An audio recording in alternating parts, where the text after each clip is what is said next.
નમસ્કાર વિદ્યાર્થી મિત્રો, આજનો આપણો જે ટોપિક છે અચળ પ્રવેગી ગતિના સમીકરણ એ આ ચેપ્ટરનો ખૂબ જ અગત્યનો ટોપિક છે. આજે આપણે અચળ પ્રવેગી ગતિના 3 સમીકરણ એની તારવણી આલેખની મદદથી કરવા જઈ રહ્યા છીએ. આ 3માંથી કોઈ એક સમીકરણ એ પરીક્ષામાં મોટે ભાગે પૂછાતું જ હોય છે, એટલે આપણે આ ટોપિકને ખૂબ જ સમજવા જેવો છે, એટલે સમજીશું. એના માટે ગણિતના કેટલાક કોન્સેપ્ટ પહેલાં તમારે ક્લિયર હોવા જોઈએ, કેટલાક સૂત્રો. એમાંના અમુક સૂત્રો, જેમ કે એક સૂત્ર લંબચોરસનું ક્ષેત્રફળ, જે તમે જાણો છો લંબાઈ ગુણ્યા પહોળાઈ, એટલે એની ચર્ચા હું નહીં કરું. બીજું એક છે કાટકોણ ત્રિકોણનું ક્ષેત્રફળ.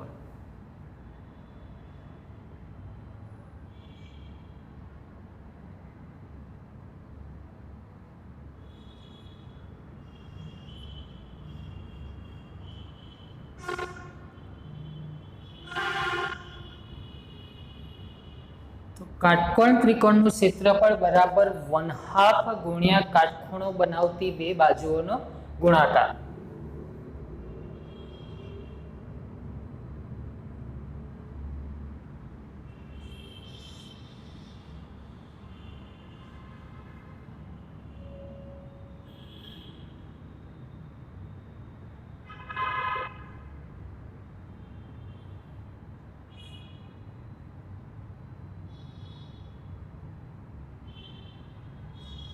બરાબર છે, મતલબ કે આ રીતનો કાટકોણ ત્રિકોણ હોય તો આ કાટકોણ ત્રિકોણ એ આ કાટખૂણાની મદદથી બની રહ્યો છે. તો આ કાટખૂણો કઈ બે બાજુઓ બનાવે છે? એક આ અને એક આ. તો આ બે બાજુઓને શું અહીંયા આવશે? ગુણાકાર આવશે. બરાબર છે, તો એક આ સૂત્રની આપણને જરૂર પડશે.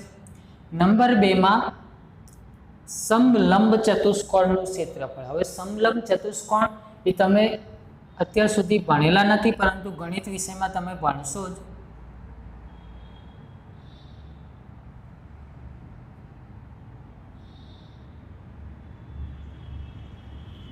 ચતુષ્કોણને 4 બાજુ હોય છે, જાણો છો. 4 બાજુઓમાંથી સામ સામેની કોઈ એક જોડ સમાંતર હોવી જોઈએ. જો બંને જોડો સમાંતર હોય તો એને સમાંતર બાજુ ચતુષ્કોણ કહેવાય છે. એક જ જોડ સમાંતર હોય, મતલબ કે અહીંયા તમે જોઈ શકો આ બે સામ સામેની વિચારો, તો બંનેને તમે આગળ વધારશો આ બાજુઓને, તો આગળ જઈને શું થશે? છેદ છે, મતલબ એ બંને સમાંતર નથી. પરંતુ આ જોડ વિશે વિચારો, તો આને તમે ગમે ત્યાં સુધી લંબાવશો તો એકબીજાને છેદશે નહીં, મતલબ કે કેવી છે? સમાંતર છે એક જોડ, અને એક જોડ સમાંતર નથી. એવા ચતુષ્કોણને કહેવાય સમલંબ ચતુષ્કોણ. મતલબ કે માનો કે આ ચતુષ્કોણનું નામ ABCD હોય,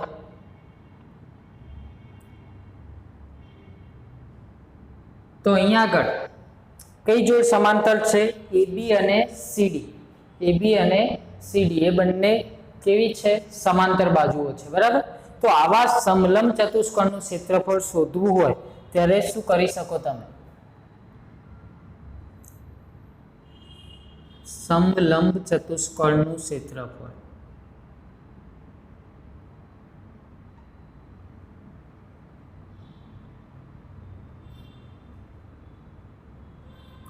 બરાબર.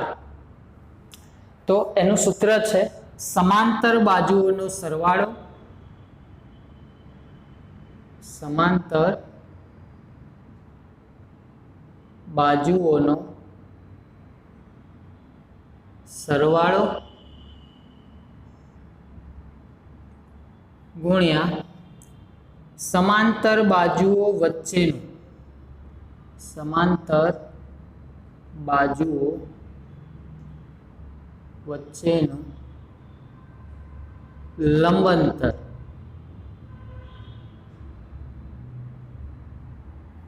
ભાગ્યા 2. આ એનું સૂત્ર છે. સમજીએ. સમાંતર બાજુઓનો સરવાળો એટલે અહીંયા આગળ તમે કઈ બી બાજુઓ લેશો, AB અને CD એ બંને કેવી હતી? સમાંતર. તો આ કૌંસમાં આવશે AB વત્તા CD ગુણ્યા સમાંતર બાજુઓ વચ્ચેનું લંબ અંતર. લંબ એટલે સીધું અંતર, ત્રાંસુ અંતર નહીં. AB અને CD વચ્ચેનું સીધું અંતર કઈ રીતે મપાય? તો અહીંથી તમે આ રીતનો લંબ દોરી શકો, અને આ જે બને એ E બનતો હોય કે ગમે તે, એને શું કહેવાય? લંબ અંતર. તમે અહીંયા દોરી શકો, વચ્ચે લંબ સીધો દોરી શકો, બી માંથી દોરી શકો, ગમે ત્યાં. ટૂંકમાં અંતર કેવું સીધું લો તો એને કહેવાય લંબ અંતર. કઈ બે બાજુ વચ્ચેનું? સમાંતર બાજુઓ વચ્ચેનું, બરાબર.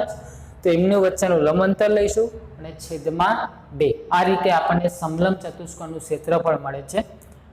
સૂત્ર હાઈ પૂરતું યાદ જ રાખવાનું છે. ગણિત વિષયમાં તમારે આનો ઊંડાણથી અભ્યાસ કરવાનો જ છે.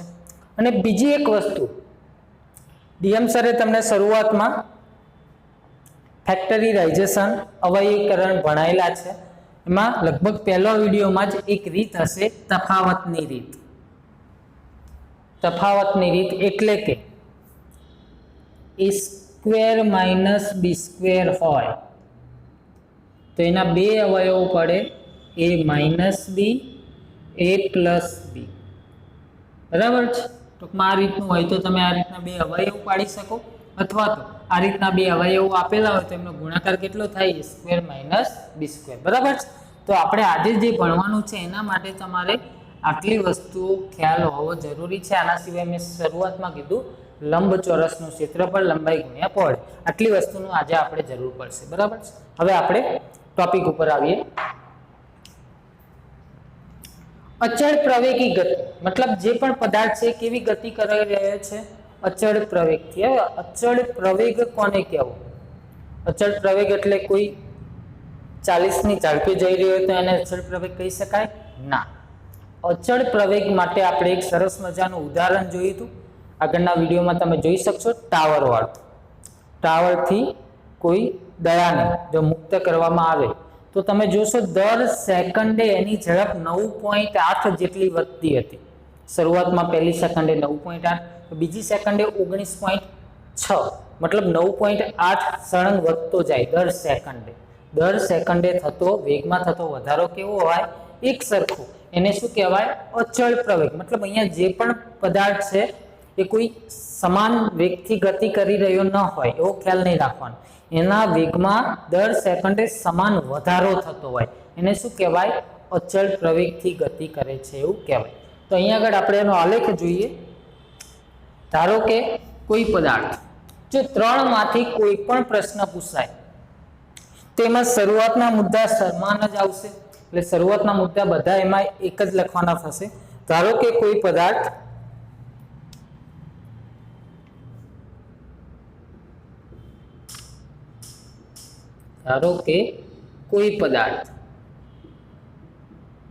આપણે પ્રવેગ ધારી લઈએ, અચળ કયો છે એટલે અચળ એટલે a જેટલા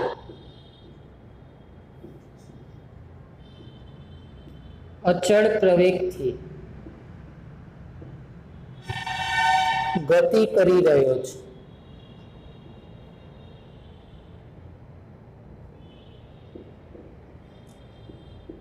બરાબર. આપણે આ સૂત્રોની સાબિતી માટે જે આલેખ લેવાનો છે એ આલેખ છે વેગ વિરુદ્ધ સમયનો આલેખ, અંતર વિરુદ્ધ સમયનો નહીં. તો બીજો મુદ્દો આપણે લખીશું કે આકૃતિમાં પદાર્થનો વેગ વિરુદ્ધ સમય, વેગ એટલે v, અથવા તો શાબ્દિક સ્વરૂપે લખીએ વેગ વિરુદ્ધ સમય નો આલેખ દર્શાવ્યો છે અથવા દર્શાવેલ છે. બરાબર છે. શાબ્દિક માહિતી લખી જોઈએ. અહીંયા આગળ એક આલેખ દોરેલો છે AB. એ આ પદાર્થનો આલેખ છે. વેગ વિરુદ્ધ સમય કહ્યું એટલે y અક્ષ ઉપર શું લેશો તમે? વેગ. અને x અક્ષ ઉપર શું હશે? સમય. બરાબર છે. અહીં આગળ સમય કેટલો? તો નીચે જોશો સમય માટે 0. t બરાબર 0 સમય અને ગતિ શરૂ કરી છે. એ બિંદુ શું દર્શાવે છે? એ બિંદુ શું દર્શાવે છે? સમજો. અહીંયાથી પદાર્થે ગતિની શરૂઆત કરી છે. આ શું દર્શાવે છે? વેગ. આ એનો શરૂઆતનો વેગ છે. જ્યારે ગતિ શરૂ થઈ ત્યારે પદાર્થે આટલા વેગથી શરૂ કરી હતી. આટલા એટલે કેટલા? તો આપણે જ્યારે આલેખ ભણતા ત્યારે અહીંયા 10, 20, 30 આવતું હોય, 25 આવતું હોય, 20 આવતું હોય, તો આપણે એવું કહી શકીએ કે 20 મીટર પ્રતિ સેકન્ડ, 20 કિલોમીટર પ્રતિ અવર એટલાથી ગતિ શરૂ કરે છે. પણ અહીંયા આગળ કોઈ આંકડાકીય માહિતી નથી, એટલે આપણે અહીંયા ધારી લઈએ શરૂઆતનો પ્રારંભિક વેગને આપણે શું કહીએ છીએ? u. આગળ જોઈ લેજો એની સંજ્ઞા. પ્રારંભિક વેગને આપણે કહીએ છીએ u. તો અહીંયા કોઈ આંકડો નથી, પરંતુ એ આંકડો એટલે કેટલો? 30 હોય, 25 હોય, 20 હોય, ગમે તે હોઈ શકે, પણ આપણે એને કહી દઈએ u. બરાબર છે? અહીંયા આગળ પહોંચે છે તો બી થી આમ આવો તો તમને શું મળે? ડી બિંદુએ પદાર્થનો વેગ કેટલો હશે? તો અહીંયા આગળ જે આંકડો હોય એટલો. કેટલો? તો માનો કે અહીંયા આગળ આંકડો છે v. v એટલે ગમે તે હોઈ શકે, 50, 60, 65. બરાબર છે? એટલે અહીંયા આગળ માનો કે v છે. અહીંયા આગળ વેગ કેટલો છે? v. ઓકે. હવે અહીંથી અહીંયા પહોંચવા કેટલો સમય લીધો? આટલો વેગ થવા માટે આ અંતર નથી મિત્રો, ધ્યાન રાખજો. અહીંથી આટલે પહોંચ્યો નથી, આટલો વેગ હતો ને આટલો વેગ થયો છે. તો કેટલો સમય લીધો? તો અહીંથી તમારે નીચે આવવું જોઈએ, અને નીચે જેટલા સમય હોય એટલો. માનો કે અહીંયા સમય 3 કલાક હોઈ શકે, 4 કલાક હોઈ શકે, 30 મિનિટ હોઈ શકે, 40 મિનિટ હોઈ શકે, ગમે તે આંકડો હોઈ શકે. બરાબર? પણ આપણને ખ્યાલ નથી, આપણે માની લઈએ કે એને ટી સમય લીધો છે. કેટલો સમય લીધો છે? ટી. હવે મિત્રો આની સાબિતી માટે તમારે એક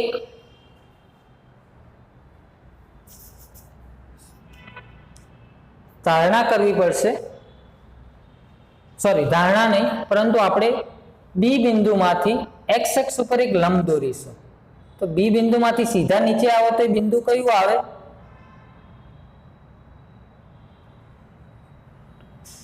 ટી બિંદુ. કારણ કે અહીંથી સીધું કોણ હોય? ટી જ આવે ને. બરાબર છે? આને આપણે કહી દઈએ બી સી. આ આપણું ઉગમ બિંદુ છે O. બરાબર? એ જ રીતે બી માંથી બીજો એક લંબ દોરીએ વાય અક્ષ ઉપર, તો એ ક્યાં જશે? કયા બિંદુએ જશે? અહીંયા આગળ કયો આંકડો હશે? વી હશે. બરાબર છે? અહીંયા વી લખવાની જરૂર છે નહીં, અહીંયા આગળ શું હશે? વી. અને આ બિંદુને આપણે નામ આપી દઈએ E. ઓકે. તો આપણે બે વસ્તુ કરવાની છે. બી માંથી એક્સ અને વાય અક્ષ ઉપર લંબ દોર્યા, એક્સ અક્ષ ઉપર બીસી અને વાય અક્ષ ઉપર બીઈ. આ લંબ દોર્યા. બરાબર? લંબ એટલે 90 અંશનો ખૂણો બનાવે એવા. ઓકે. હવે ઉસી કેટલું હોય?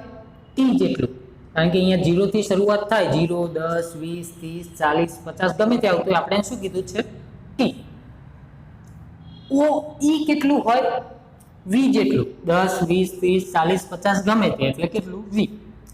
ઓ એ કેટલું હોય? યુ જેટલું. ખ્યાલ આવ્યો કઈ રીતે? આ કોઈ આંકડા જ છે, પરંતુ હાલ આપણી પાસે આંકડાકીય માહિતી નથી, એટલે આપણે યુ, વી, ટી એ સ્વરૂપે લઈશું. બરાબર છે? તો અહીંયા આગળ હવે પછીનો જે મુદ્દો લખીશું, આપણે શું લખીશું? કે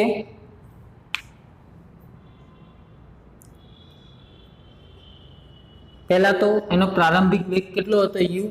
અંતિમ વેગ કેટલો છે? વી. પદાર્થનો પ્રારંભિક વેગ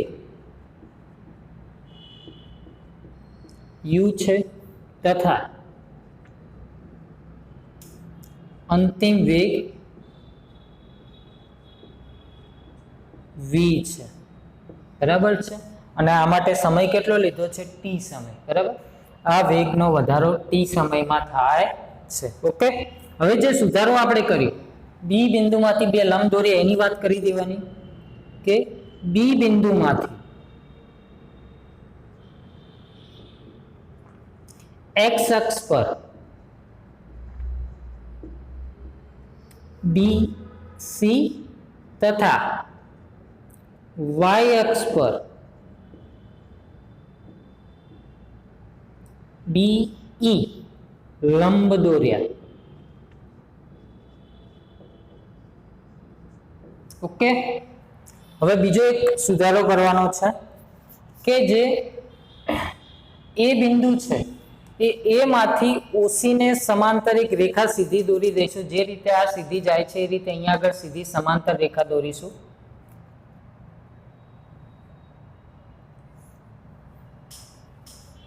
ને એને નામ આપી દઈએ એડી.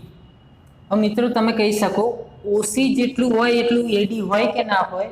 હોય. કારણ કે આને કેવી છે, સમાંતર રેખા છે. જો આટલું ટી થતું હોય તો આટલું પણ કેટલું થાય, ટી થાય. બરાબર. તો આ મુદ્દો હવે પછી આપણે લખવાનો થશે કે એ બિંદુમાંથી ઓસી ને સમાંતર એડી દોર્યો. એ બિંદુમાંથી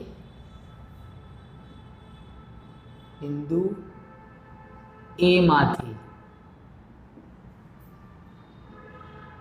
ઓસી ને સમાંતર રેખા કઈ દોરી, એડી.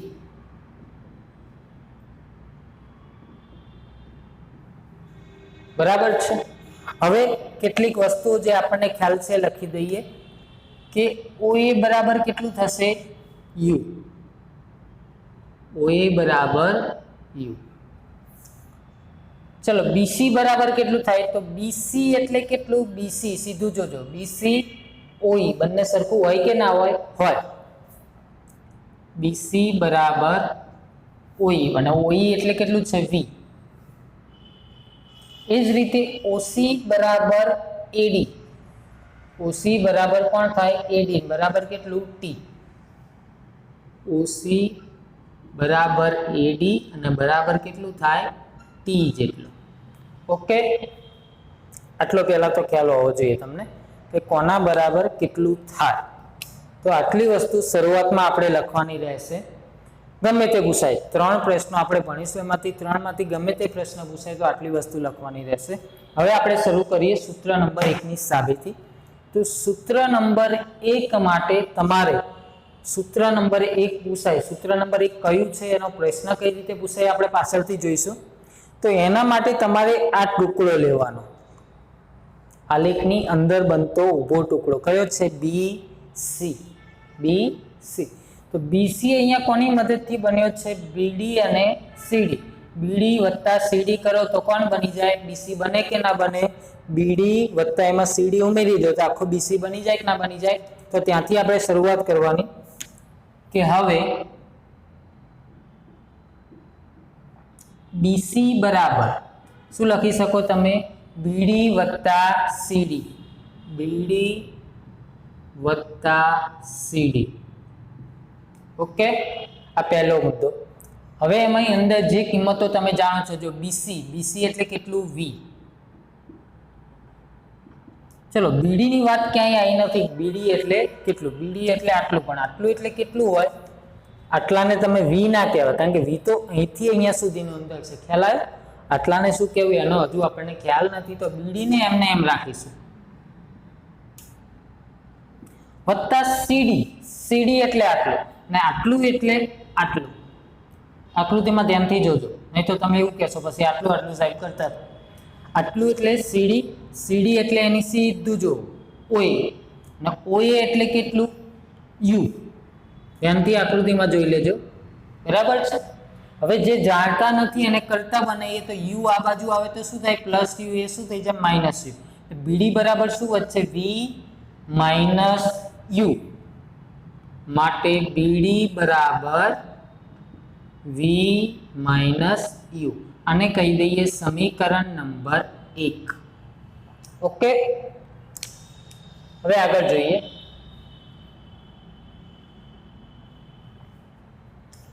હવે આલેખનો ઢાળ વેગ વિરુદ્ધ સમય પરથી પ્રવેગ શોધવો હોય તો આપણે આલેખનો ઢાળ જોયો, તો આલેખના ઢાળમાં આપણે શું કરતા હતા, એક ત્રિકોણ બનાવતા હતા આલેખની નીચે. તો અહીંયા એક ત્રિકોણ ઓલરેડી બનેલો છે, તમે જોઈ શકો, દેખાય છે.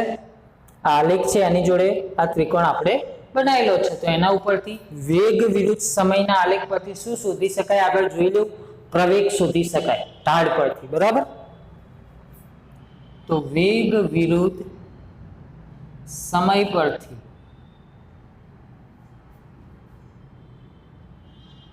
પ્રવેગ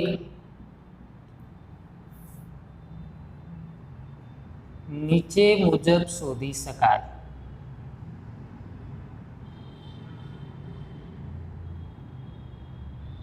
કઈ રીતે, તો પ્રવેગ બરાબર શું થાય, વાયામનો તફાવત. વાયામ એટલે શું, અને વાયામ એટલે ઊભું. આ શું મળશે તમને, વેગમાં થતો ફેરફાર, પહેલા આટલો હતો ને પછી આટલો થયો, એટલે પ્રવેગનું સૂત્ર જ છે વેગમાં થતો ફેરફાર ભાગ્યા સમય. ટૂંકમાં અહીંયા ઘડી જ વસ્તુ આવશે, ઢાળ શોધશો તોય. ઢાળ એટલે y નો તફાવત, એટલે શું? v થી u. આ શું દર્શાવે છે? વેગમાં થયેલો ફેરફાર. એટલે પ્રવેગ એટલે વેગમાં ફેરફાર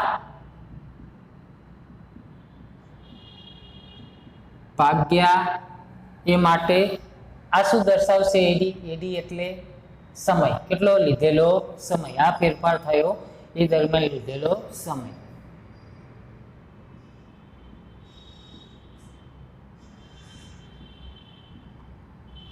ચલો, પ્રવેગને આપણે કહીએ છીએ એ. વેગમાં કેટલો ફેરફાર થયો? વેગમાં કેટલો ફેરફાર થયો? આટલો. આટલો એટલે કેટલો? બીડી જેટલો. બરાબર. આ બાજુ આપણે જોવું નથી હાલ. કોના જેટલો ફેરફાર થયો? બીડી જેટલો. પહેલા આટલે હતો ને પછી આટલે થયો. ખ્યાલ આવ્યો? એટલે કેટલો ફેરફાર થયો? બીડી જેટલો ફેરફાર થયો. એ માટે લીધેલો સમય, સમય કેટલો લીધો છે? ઓસી જેટલો. માટે એ બરાબર, બીડી આપણે ઉપર મુજબ જાણતા નથી, અહીંયા પણ જાણતા નતા, અહીંયા પણ જાણતા નથી. ઓસી એટલે ટી. ચલો, બીડીને અહીંયા પણ કરતા બનાવવું હોય તો ટી અહીંયા ભાગાકારમાં છે, આ બાજુ આવશે તો ગુણાકારમાં, એટલે એ જોડે ગુણાઈ જશે, એટલે બીડી બરાબર એટી. બીડી બરાબર એટી. આને આપણે કહી દઈએ સમીકરણ નંબર 2. તો હવે તમે જોઈ શકો છો સમીકરણ 1 અને 2 ધ્યાનથી જુઓ. આમાં પણ કરતા બીડી છે, આમાં પણ કરતા બીડી છે. બીડી બરાબર આટલા, બીડી બરાબર આટલા. ડાબા ડાબા સરખા તો જબા જબા સરખા હોય. જો બંનેની ડાબી બાજુ સરખી હોય તો બંનેની જમણી બાજુ પણ કેવી હોવી જોઈએ? સમાન હોવી જોઈએ. એટલે કે સમીકરણ 1 અને 2 પરથી, સમીકરણ 1 અને 2 પરથી શું કહી શકો તમે? v - u બરાબર 80. ખ્યાલ આવ્યો? ડાબી ડાબી સરખી છે એટલે જમણી જમણી આપણે સરખી બતાવી શકીએ. v - u બરાબર કોના જેટલું હોય? 80 જેટલું. જો u આ બાજુ માઇનસ છે એને સામે લઈ જઈએ તો u કેવા થઈ જશે? પ્લસ. એટલે આગળ કોઈ નિશાની પ્લસમાં કરવાની હોતી નથી, માઇનસ હોય તો માઇનસ કરવા જોઈએ.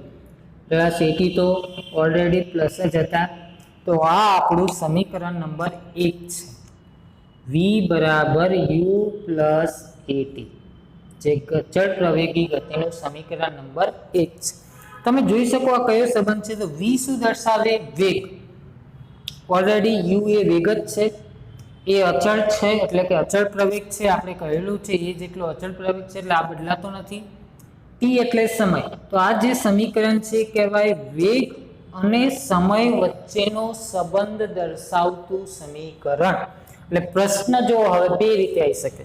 એક તો તમને ડાયરેક્ટ પ્રશ્નમાં એવું કીધું હોય કે આલેખની મદદથી v બરાબર u પ્લસ 80 તારવો, તો તમને તરત ખ્યાલ આવી જાય કે આપણે આ તારવવાનું છે. પણ માનો કે એવું કીધું હોય વેગ અને સમય વચ્ચેનો સંબંધ તારવો, તો પણ આ જ સમીકરણ તારવવાનું એક ખ્યાલ આવવો જોઈએ. કારણ કે 3 સમીકરણ છે, 3 માંથી કયું લાવવાનું? તો એ આ રીતે ખ્યાલ આવે કે v એટલે વેગ, t એટલે સમય. વેગ અને સમય વચ્ચેનો સંબંધ દર્શાવતું સૂત્ર છે. બરાબર. આ પહેલો નંબર હું અહીં નીચે લખી પણ દઉં, જે વેગ અને સમય વચ્ચેનો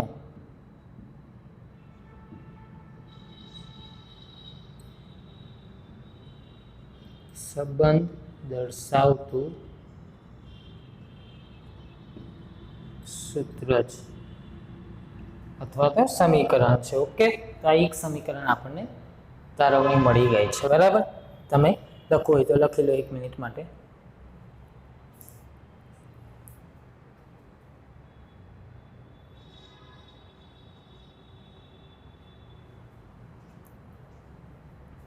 ચલો મિત્રો, હવે આપણે સમીકરણ બીજું તારવવું છે.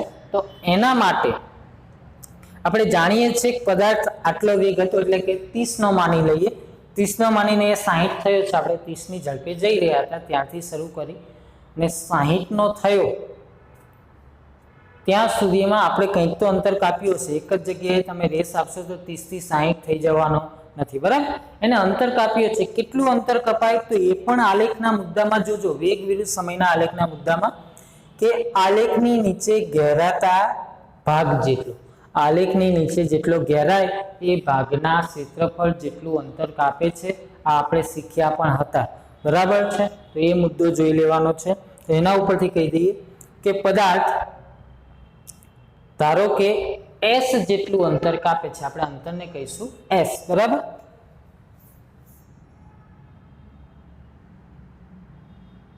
અહીંથી બીજા સમીકરણની તારવણી શરૂ થાય છે, બરાબર. હું પછી કહી દઉં કે કયું પૂછાય તો કેટલું લખવું તમારે. ધારો કે પદાર્થ એસ જેટલું અંતર કાપે છે,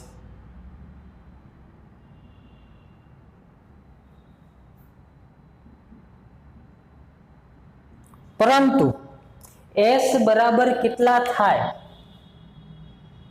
એસ બરાબર કેટલું, આલેખ નીચે ઘેરાતા પ્રદેશના ક્ષેત્રફળ જેટલું. એટલે કે એસ બરાબર આલેખ એબી, કયો આલેખ છે આપણો એબી, એની નીચે જેટલો પણ ભાગ ઘેરાય છે, આલેખ એબી નીચે ઘેરાતા પ્રદેશનું ક્ષેત્રફળ.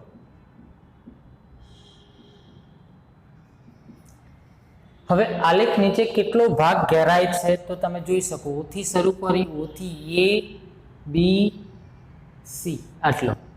તો આ એક ચતુષ્કોણ છે, જો જેને 4 બાજુ છે, ઓ એ બી બીસી ઓસી, આ ટાઈપનો ચતુષ્કોણ બને છે. અહીંયા આગળ હું તમને અલગથી બતાવું.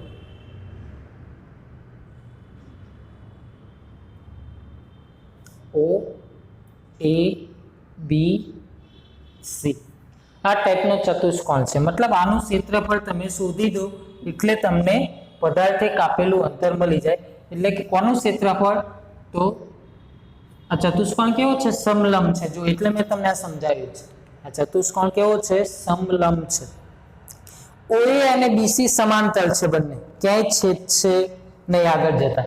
જ્યારે એબી અને ઓસી એ સમાંતર નથી. જો ઓસી ને આગળ વધારો અને એબી ને આગળ વધારો તો અહીંયા આગળ છેદ છે, મતલબ આ જોડી સમાંતર નથી. માટે આ ચતુષ્કોણ કેવું કહેવાય, સમલંબ ચતુષ્કોણ કહેવાય. તો કોનું સમલંબ ચતુષ્કોણ ઓ એ બીસી નું ક્ષેત્રફળ, એસ એટલે કોનું ક્ષેત્રફળ આપણે શોધવાનું છે, સમલંબ ચતુષ્કોણ ઓ એ બી સી નું ક્ષેત્રફળ. હવે ખાસ યાદ એ રાખવાનું કે આ જે સમીકરણ મેળવીશું એમાં અને આના પછીના સમીકરણ બંનેમાં ટોપિક એક જ છે, એસ બરાબર આ ચતુષ્કોણનું ક્ષેત્રફળ બંનેમાં. પણ ફેરફાર કેટલો કરવાનો કે જો આ સમીકરણ જે આપણે હાલ તારવીશું એ સમીકરણ પૂછાય તો એમાં સમલંબનું ક્ષેત્રફળનું સૂત્ર વાપરવાનું નથી, એને બીજા આઈડિયાથી આપણે લેવાનું છે. કઈ રીતે, તો તમે જો આપણે વચ્ચે આ રીતની એક લાઈન છે એડી છે, મતલબ કે આ ચતુષ્કોણના બે ભાગ પડે છે, એક ઉપરનો અને એક નીચેનો, બે ભાગ પડે છે. ભાગ એક એ કાટકોણ ત્રિકોણ છે, તમે જોઈ શકો અહીંયા કાટખૂણો બને છે, અને નીચેનો ભાગ એ લંબચોરસ છે. એટલે આપણે આ ચતુષ્કોણને બે ભાગમાં વિભાજિત કરી દેવાનું કે સમલંબનું ક્ષેત્રફળ એટલે કોનું, કે તમે કાટકોણનું શોધી દો, લંબચોરસનું શોધી દો અને બંનેનો સરવાળો કરી દો એટલે કોનું મળી જશે, સમલંબનું મળી જશે. ખ્યાલ આવ્યો? એટલે કે સમલંબ ચતુષ્કોણ ઓ એ બીસી નું ક્ષેત્રફળ બરાબર કાટકોણ ત્રિકોણ એ ડી બી નું ક્ષેત્રફળ વત્તા લંબચોરસ ઓ એ ડી સી નું ક્ષેત્રફળ. બે ટુકડા કરીએ આપણે સમલંબના, બરાબર. એટલે કે કાટકોણ ત્રિકોણ એ ડી સી નું ક્ષેત્રફળ, પેલા લંબચોરસ લઈ લઈએ કારણ કે સૂત્ર આપણું ગોઠવાયેલું આવે એટલે યાદ રાખવાનું, પેલા લંબચોરસ લેવાનો. લંબચોરસ કયો છે, ઓ એ ડી સી, ઓ એ ડી સી નું ક્ષેત્રફળ વત્તા કોણ ઉમેરવું પડશે, કાટકોણ ત્રિકોણ વત્તા કાટકોણ ત્રિકોણ કયો, એ ડી બી, એ ડી બી નું ક્ષેત્રફળ, બરાબર છે. બંનેને ભેગું કરશે એટલે કોણ બની જશે, સમલંબ બની જશે. લંબચોરસનું સૂત્ર તમે જાણો છો, લંબાઈ ગુણ્યા પહોળાઈ. તો આ લંબચોરસ છે, આ લંબાઈ કહીએ કેટલી, ઓસી, ગુણ્યા પહોળાઈ એટલે ઓએ. ઓકે, લંબાઈ પહોળાઈ આમ પણ લઈ શકો. સીડી લો તો સીડી કોના જેટલું હોય, ઓએ જેટલું જ હોય. એટલે ઓસી ગુણ્યા ઓએ, ઓસી ગુણ્યા ઓએ. આ કોનું સૂત્ર મૂક્યું, લંબચોરસનું ક્ષેત્રફળ માટે, બરાબર છે. વત્તા કાટકોણ ત્રિકોણનું ક્ષેત્રફળ 1/2 કૌંસમાં લખીએ કાટકોણ, ગુણ્યા કાટખૂણો બનાવતી બે બાજુ. કાટખૂણો કઈ બે બાજુ બનાવે છે, એડી અને બીડી. અહીંયા આગળ કાટખૂણો બને છે ને, તો આ એડી અને બીડી, એડી ગુણ્યા બીડી. ઓકે, ઓસી, ચલો ઓસી એટલે કેટલા મિત્રો, ટી, અને ઓએ એટલે કેટલા, યુ, એટલે કે યુ ગુણ્યા ટી, બંને વસ્તુ આવી જશે, બરાબર. યુ ગુણ્યા ટી વત્તા 1/2 ગુણ્યા, જો અહીંયા ટી આગળ લખો કે પાછળ લખો, કઈ ગુણાકારમાં 3 ચોકું પણ 12 થાય, 4 આગળ લખો તો 4 તરીકે 12 જ થવાના, બરાબર. ટી અને યુ ગમે ત્યાં લખી શકો. એડી એટલે કેટલા, ચલો એડી ક્યાંય દેખાય છે, આ રહ્યા, એડી એટલે ટી, ગુણ્યા બીડી એટલે કેટલા, તો બીડી અહીંયા ક્યાંય દેખાતા નથી, તો બીડીની કિંમત આ લખવી, આ લખવી, તો આ લખવાની છે, એટલું તમારે યાદ રાખવું પડશે સૂત્ર લાવવા. સમીકરણ 2 પરથી બીડી બરાબર કેટલા લખીશું, 80. બીડી એટલે કેટલા, 80. તો અહીંયા કૌંસમાં તમારે લખી દેવાનું, ક્યાંથી લખ્યું તમે, સમીકરણ 2 પરથી. તો મિત્રો તમને ખ્યાલ આવવો જોઈએ, જો આ સૂત્ર પૂછાય તારવવાનું તો આવું તો આગળ આવેલું હોવું જોઈએ, તો તમે અહીંયા લખી શકો. સમીકરણ 2 પરથી મેં 80 લખ્યું, એમનામ તો તમે કહી શકવાના નથી, અથવા આ ટોપિક ખાલી લખવો જોઈએ તમારે. ખ્યાલ આવે તો કેટલું લખવું હમણાં ચર્ચા કરીએ આપણે. તો હવે ગુણાકાર કરી દઈએ, યુ ગુણ્યા ટી એટલે એને કહીશું યુટી. ચલો આ બધું કોના બરાબર ચાલ્યું આવતું હતું, એસ બરાબર, એસ બરાબર યુટી પ્લસ 1/2 ટી ગુણ્યા ટી એટલે એને શું કહો છો તમે, ટી સ્ક્વેર, બરાબર, ટી નો વર્ગ, અને એ તો 1/2, જો બધું ભેગું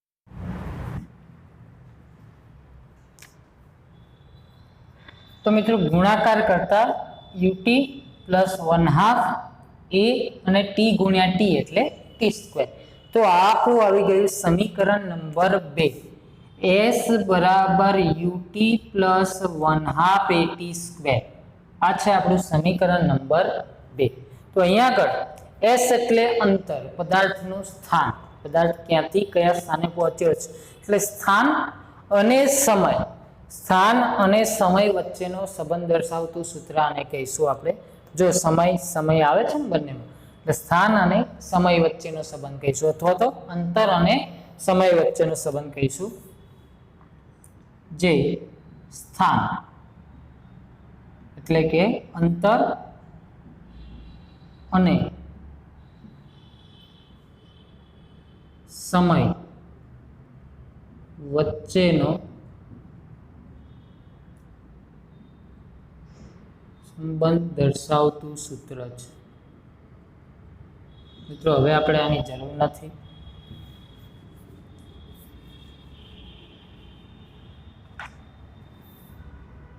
સમીકરણ છે, બરાબર. ઓકે, તો આ સમીકરણ 2 ની તારવણી આપણે પૂરી કરી.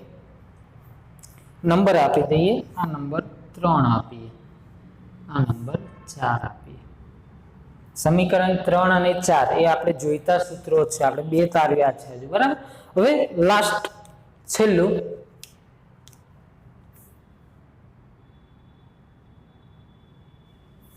નંબર 3 સમીકરણ તારવીશું આપણે. તો એના માટે પણ શરૂઆત અહીંથી જ કરીશું. પદાર્થે કાપેલું અંતર એસ, પદાર્થે કાપેલું અંતર એસ બરાબર કેટલું, તો ઉપર જોઈ ગયા સમલંબ ચતુષ્કોણ કયો બને છે સમલંબ ચતુષ્કોણ ઓ એ બી સી, ઓ એ બી સી નું ક્ષેત્રફળ. તો મિત્રો બંનેની શરૂઆત સરખી થાય તો શું બંનેમાં સરખું લખવાનું? ના. અહીંયા આગળ આપણે શું કર્યું હતું? સમલંબના બે ભાગ પાડી દીધા હતા, લંબચોરસ અને કાટકોણ.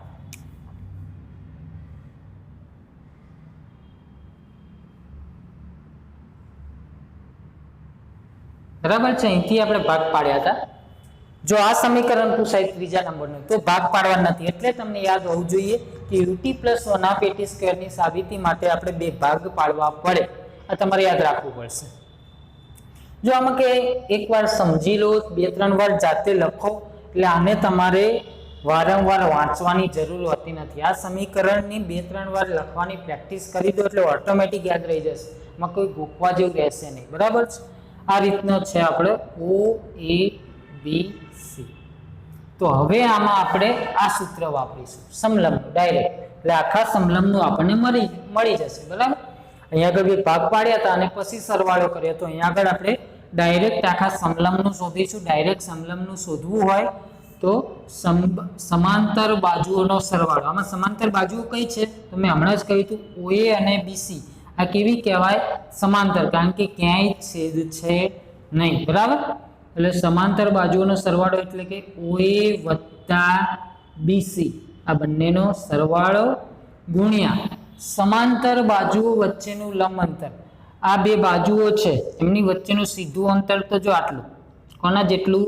OC જેટલું. આ લંબ જ છે ને, અહીંયા આગળ અલગથી આ રીતે દોરો તો પણ ચાલે, પણ આ કેટલું છે? AD ને OC કેવા છે? સરખા. બરાબર. બે સમાંતર બાજુઓ વચ્ચેનું સીધું અંતર AD પણ કહી શકો, OC પણ કહી શકો. આપણે AD કહીએ કે OC કહીએ, બંને એક જ સરખું છે, ભાગ્યા 2 સૂત્ર મુજબ. ઓકે. ચલો હવે કિંમતો મૂકીએ. આ બાજુ શું છે? S. માટે S બરાબર OA એટલે કેટલા? U પ્લસ BC એટલે કેટલા? V ગુણ્યા AD એટલે કેટલા? T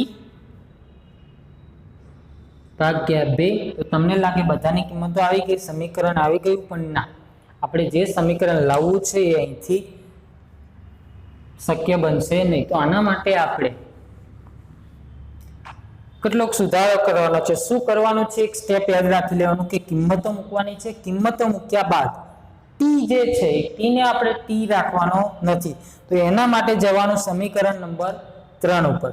સમીકરણ 3 માં ટી ને કરતા બનાવવાનું. હવે હું ટી ને કરતા બનાવું. સમીકરણ 3 પરથી 3 સમીકરણ શું છે? v બરાબર u પ્લસ at છે. તો આમાં ટી ને મારે એકલો કરવો હોય, પહેલા u ને આ બાજુ લઈ જાઉં એટલે u શું થઈ જાય? માઇનસ થઈ જાય. બરાબર છે. આ બાજુ શું વધશે? at. ઓકે. હજુ ટી ને એકલો કરવો હોય તો એ જોડે ટી શું છે? ગુણાયેલો છે, ગુણાકારમાં છે. એ આ બાજુ આવે તો ક્યાં આવે? ભાગાકારમાં આવે. તો v - u ભાગ્યા a બરાબર ટી એકલો થઈ ગયો. ટીની કિંમત લાયા આપણે મિત્રો, ટીની કિંમત લાવીને ટીની આ કિંમત આપણે અહીંયા આગળ લખવાની. બરાબર છે. તો જુઓ શું થશે? S બરાબર u પ્લસ v, તો એમના એમ છે, ગુણાકાર બે કૌંસ હોય એટલે ગુણાકાર ના કરો તો ચાલે. ટીની જગ્યાએ શું લખવાનું? v - u ભાગ્યા a ભાગાકારમાં a. ભાગાકારમાં ઓલરેડી બે તો હતા જ. ફરી વાર જોઈ લો આ સ્ટેપ. S બરાબર u પ્લસ v ભાગ્યા 2 ટી હતો તો ટી ની જગ્યાએ મૂક્યું આપણે v - u છેદમાં a. બરાબર. આ ટી ની જગ્યાએ આટલી કિંમત મૂકી છે આપણે. ઓકે. હવે જો મિત્રો સરવાળો, તો સરવાળામાં ક્રમનો નિયમ ચાલે. 3 + 4 કરો તો પણ જવાબ 7 મળે, અને 3 + 4 ની જગ્યાએ 4 ને આગળ લઈ દો, 3 ને પાછળ લઈ જાઓ, 4 + 3 કરો તો પણ જવાબ કેટલો મળે? 7 જ મળે. સરવાળામાં ક્રમનો નિયમ ચાલે. u પ્લસ v ની જગ્યાએ હું v પ્લસ u કરું તો ચાલે કે ન ચાલે? ચાલે. બરાબર. તો અહીંયા આગળ હું ડાયરેક્ટ સુધારો કરી દઈશું. યુ ની જગ્યાએ લખ્યા વી ની જગ્યાએ લખ્યા યુ, સરવાળો તો એટલો જ આવવાનો છે જેટલો પહેલા આવતો હતો. આ તમે ધ્યાનથી જુઓ, v plus u, v minus u આવે છે. આવું કંઈ v minus u, v plus u, તો તમે શું કહી શકો? V square minus u square હોય તો આવા બે અવયવ આવતા હોય કે ના કહી શકો? ખ્યાલ આવ્યો ને? એટલા માટે મેં આ તમને આપ્યું હતું પહેલા. માટે એસ બરાબર શું કહેશો? વી સ્ક્વેર માઇનસ યુ સ્ક્વેર. જો આવું હશે તો આના પરથી બે અવયવ આવા હશે કે નહીં? V minus u, v plus u છે. V minus u, v plus u. Okay, છેદમાં 2a એમના એમ. 2a ને આ બાજુ લાવો તો 2a અહીંયા ગુણાઈ જશે 2as, કારણ કે આ બાજુ ભાગાકારમાં છે, આ બાજુ આવે તો ગુણાકારમાં. 2as બરાબર વી સ્ક્વેર માઇનસ યુ સ્ક્વેર. આ આપણે જે સમીકરણ જોઈએ છે આવી ગયું મિત્રો. તો આ બાજુ એ અચળ છે એટલે એને ધ્યાનમાં નહીં લઈ. એસ એટલે અંતર એટલે કે સ્થાન, અને આ બાજુ શું છે? વેગ. તો આ સમીકરણ કોનું કહેવાય? સ્થાન અને વેગ વચ્ચેનો સંબંધ દર્શાવતું સૂત્ર. બહુ યાદ રાખી લેવાનું કે વેગ અને સ્થાન અને વેગ કહેતો આ, સ્થાન અને સમય કહેતો આ, અને વેગ અને સમય કહેતો આ. બરાબર? જો કે મોટે ભાગે તો ડાયરેક્ટ એવું કહેવામાં આવે છે કે s બરાબર ut પ્લસ 1/at સ્ક્વેર તારવો. તો આ રીતે તમે તારવી શકો. પણ ખબર ના હોય અને ગુજરાતીમાં પૂછ્યું હોય તો કયું સમીકરણ લાવવાનું છે ત્રણમાંથી એ જ ખ્યાલ ના આવે તો તમે શું કરશો? બરાબર? એટલા માટે આ યાદ રાખવું જરૂરી છે. આ સમીકરણ કોનું છે? જે સ્થાન એટલે કે અંતર અને વેગ વચ્ચેનો સંબંધ દર્શાવતું સૂત્ર છે. બરાબર છે? હવે બીજી વસ્તુ, માનો કે આ પૂછાય તો તમારે અહીંથી શરૂ કરી આકૃતિ સાથે આટલું લખવાનું થાય. બરાબર? અહીંયા આગળ એની વાત પૂરી થઈ જાય. પરંતુ માનો કે આ પૂછાય તો શું લખવું? આકૃતિ દોરવી, આટલા મુદ્દાઓ લખવા. બરાબર છે? આટલા સુધી. હવે તમે અહીંયા જોઈ શકો, તમારે અહીંયા બીડી બરાબર એટી મૂકવાની જરૂર પડી હતી. બીડી બરાબર એટી.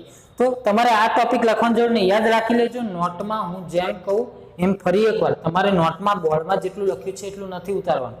તમારે સવાલ લખવાનો કે વેગ અને સમય વચ્ચેનો સંબંધ દર્શાવતું સૂત્ર અહીંથી આટલા સુધી. બરાબર? એ લખી નાખ્યું.